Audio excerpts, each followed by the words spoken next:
بسم اللہ الرحمن الرحیم۔ بازار میں داخل ہوتے وقت حضرت عمر رضی اللہ تعالی عنہ سے روایت ہے کہ رسول اللہ صلی اللہ علیہ وآلہ وسلم نے فرمایا، جو شخص بازار میں داخل ہو اور یہ کلمات پڑھے، لا الہ الا اللہ وحدہ لا شریک لہ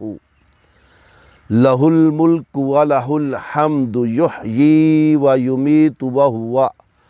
وہو حی لا یموت بیدہ الخیر وہو علی کل شیء قدیر۔ اللہ کے سوا کوئی معبود نہیں، وہ اکیلا ہے، اس کا کوئی شریک نہیں، اسی کا ملک ہے اور اسی کی تعریف ہے، وہ زندہ کرتا ہے اور مارتا ہے، اور وہ زندہ ہے، کبھی نہیں مرے گا، بھلائی اس کے ہاتھ میں ہے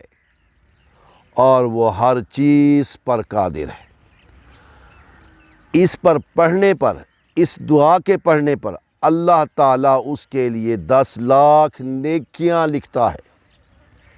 اور اس کی 10 لاکھ برائیاں دور کرتا ہے اور 10 لاکھ درجے بلند کرتا ہے،